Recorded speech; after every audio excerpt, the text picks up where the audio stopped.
یہ 10,000 کا لشکر ہے، شمر اس کا سرگنا ہے، یہ چلا جا رہا ہے، 10,000 سپاہی اور لشکر ہے، چلا جا رہا ہے کہ ایک اہل بیت نبی، جیسے ہم آپ اہل بیت کی محبت میں بیٹھے، تو ایک اہل بیت نبوت کا چاہنے والا مسیب ابن قعقاع، یاد رکھیے گا تاریخ ہے، مسیب ابن قعقاع، جب اس کو معلوم ہوا کہ امام حسین قتل کر دیے گئے اور ان کے گھر کی عورتوں کو قیدی بنا دیا گیا، تو بڑے با اثر تھے، بڑا خاندان تھا، بڑے جوان ان کے خاندان میں تھے، بڑی تلواریں تھی، تو انہوں نے کہا آنے دو، جب یہ لٹا ہوا قافلہ یہاں سے گزرے گا تو ہم رات میں حملہ کر دیں گے اور یزیدی لشکر کو مار ڈالیں گے، حسین کا سر چھین لیں گے، عباس کا سر چھین لیں گے۔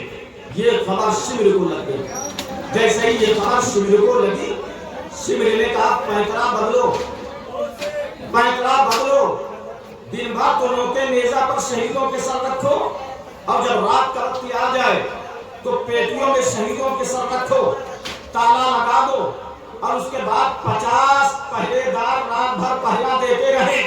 کہتے بس اب یہ معمول بن گیا، دن بھر شہیدوں کے سر نوکے نیزہ پہ رہتے، گلی کوچوں میں گھومتے رہتے، لیکن جیسے ہی سورج ڈوبتا تھا پیٹیوں میں یزیدی بند کر دیتے تھے، تالا لگا لیتے تھے، پھر 50 یزیدی چاروں طرف کرسی ڈال کر کے بیٹھ جاتے تھے، شراب و کباب میں مست رہتے تھے، پہرا دیتے رہتے تھے۔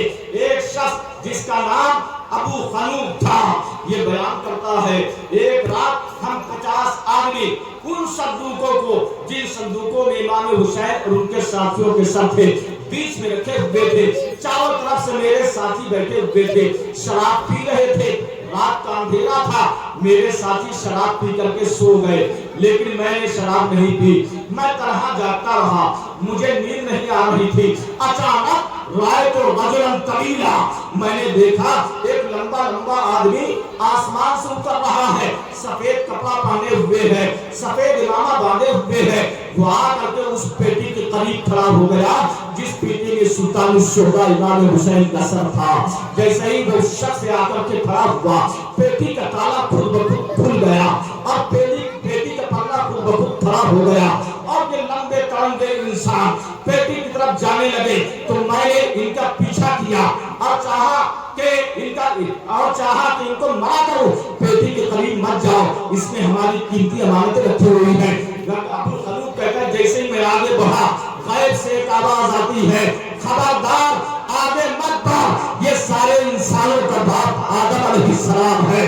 کہتا ہے آدم علیہ السلام آئے، اور آنے کے بعد انہوں نے امام حسین کے سر کو اٹھایا، سینے سے لگایا، آنکھوں سے لگایا، حضرت آدم علیہ السلام روتے رہے، اور اس کے بعد ایک آواز آتی ہے، ھذا نوح نبی اللہ، یعنی نوح نبی اللہ آ رہے ہیں، یہ بھی آ گئے۔ اس کے بعد ایک منادی نے کہا، ھذا ابراہیم خلیل اللہ، ھذا اسماعیل ذبیح اللہ، ھذا موسیٰ کلیم اللہ، ھذا عیسیٰ روح اللہ، یعنی جس نبی کا نام لیا جاتا تھا وہ نبی تشریف فرما ہو جاتے تھے، اور سب کے سب امام حسین کے سر کو اپنے سینے سے لگاتے تھے، اور ہر نبی کی آنکھیں اشکبار کی رو رہی تھی۔ میں نے آخر میں دیکھا نبی آخر الزمان امام الانبیاء محمد رسول اللہ صلی اللہ علیہ وسلم تشریف لائے ہیں، فرشتوں کی ایک جماعت گزری ہے، جنتی کرسی لے کر کے اسی جنگل میں جنتی کرسی بچھا دی جاتی ہے، اور اس کے بعد اللہ کے نبی جنتی کرسی پر بیٹھ جاتے ہیں، تمام انبیاء و مرسلین دائیں بائیں ادب کے ساتھ ہاتھ باندھے کھڑے ہیں، سامنے صندوق تھا، اس میں حسین پاک کا سر تھا۔ آج لوگ نبی کو مردہ کہہ دیا کرتے ہیں، آج لوگوں تاریخ پڑھو، نبی کی کرسی دور تھی، وہ صندوق دور تھا، جس صندوق میں امام حسین کا سر تھا۔ امام حسین کل بھی زندہ تھے، آج بھی زندہ ہے، کل بھی زندہ رہیں گے۔ جیسے ہی لالا جان آ کے کرسی پہ بیٹھے، امام حسین کے سر میں دیکھا، لالا جان آ گئے ہیں، تو لالا کو پیٹی پہ نہیں جانا پڑا، بلکہ حسین کا سر خود بخود پیٹی سے اٹھتا ہے اور لالا جان کی گود میں آ کر کے لگ جاتا ہے۔ بتاؤ زندہ نہ ہوتے تو صندوق سے کیسے اٹھتے، لالا کی گود میں کیسے آتے؟ ثابت ہوتا ہے صندوق سے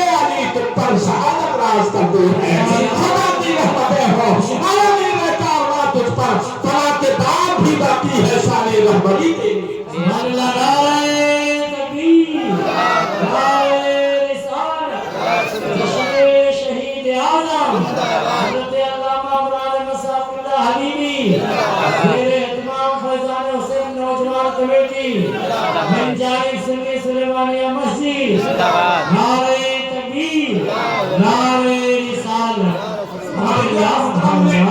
نبی محترم نے نماز سے کسر لیا، اپنے سینے سے لگایا، چوما اپنے سر پر رکھا اور کہا اے بیٹا شاباش، تو قتل ہو گیا لیکن دین کو قتل ہونے سے بچا دیا۔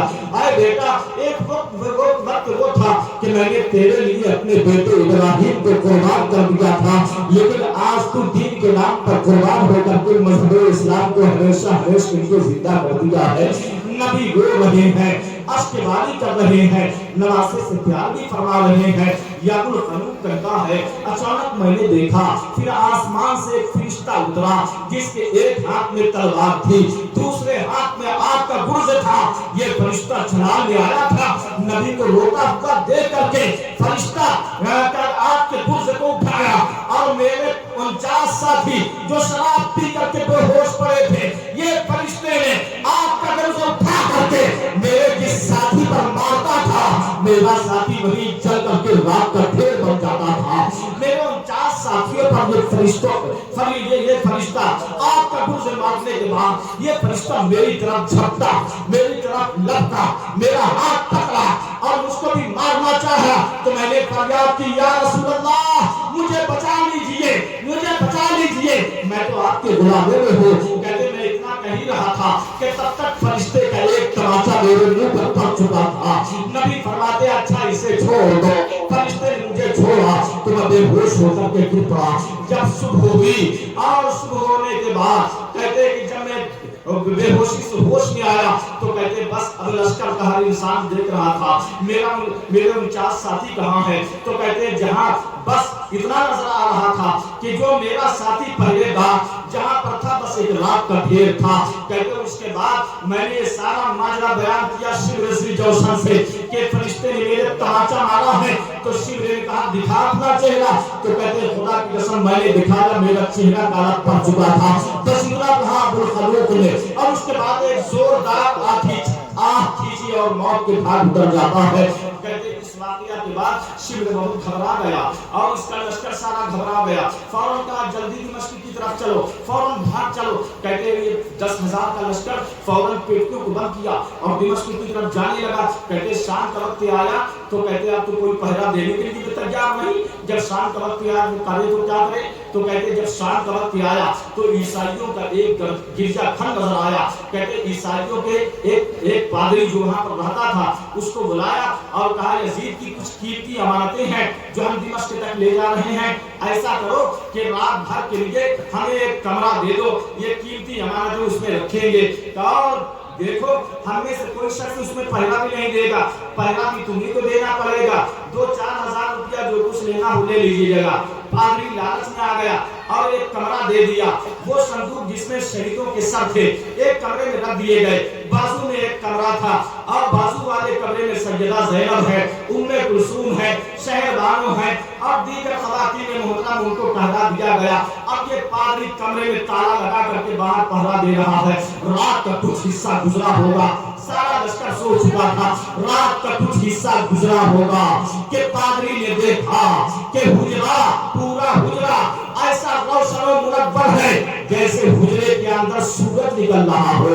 یہ پادری اٹھ کر کے کھڑا ہو گیا اور کمرے کی کھڑکی سے جھانک کر کے دیکھتا ہے، کیا دیکھتا ہے کہ حجرے کی چھت پھٹی ہوئی ہے اور زمین سے لے کر آسمان تک ساری فضا منور ہے۔ کچھ وہاں پر ضروری ہے جن کے جھرمٹ میں خوبصورت عورتوں کی جماعت اتر رہی ہے۔ یہ کھڑکی سے سب دیکھ رہا تھا، اچانک غیر سے آواز آتی ہے، اے راہب عیسائی فوراً پیچھے ہٹا، اس لیے کہ یہ وہ خواتین مقدس آج اس حجرے میں حسین کے دیدار کو آ رہی ہے کہ جن کے گھر میں جبرائیل جیسا فرشتہ بھی کبھی بے اجازت نہیں داخل ہوتا۔ حضرت یہ راہب کہتا ہے پیچھے ہٹ گیا، برابر آوازیں آتی رہی کہ دیکھو حضرت حفصہ تشریف لا رہی ہے، یہ حضرت سارہ آ رہی ہے، یہ حضرت آسیہ آ رہی ہے، یہ حضرت صفورہ آ رہی ہے اور یہ حضرت مریم آ رہی ہے۔ آخر میں منادی نے ندا کیا کہ نبی کا جگر گوشہ سیدہ فاطمہ زہرا رضی اللہ تعالیٰ عنہ تشریف لا رہی ہیں. یہ ساری مقدس خواتین آئی اور اس کے بعد امام حسین کے سر کی زیارت کیا, سب نے محبت کیا, سب نے پیار کیا, اور اس کے بعد ان کی شان میں اشعار کہے گئے. کہتے میں دور سے کھڑا دیکھ رہا تھا, میں نے کہا لاؤ دیکھو اب کیا حال ہے. جیسے ہی کھڑکی کے قریب پہنچا میں نے دیکھا کہ کھڑکی کے اندر ایک پردہ پڑا ہوا تھا اور اتنی تیز روشنی اور ایسا نور تھا کہ میں اس کی تاب نہ لا سکا. فوراً بے ہوش ہو کر کے گر پڑا, فوراً بے ہوش ہو کر کے گر پڑا. جب مجھے ہوش آیا تو میں نے دیکھا اب نہ وہ روشنی ہے اور نہ ہی وہ پردہ ہے, بس میں نے دیکھا کہ کمرے کا تالا ٹوٹا ہوا ہے اور جس میں شہداء کے سر ہے وہ پیٹی کا تالا بھی ٹوٹا ہوا ہے. یہ راہب چوکنا ہو جاتا ہے, ارے یہ کیسا سر ہے.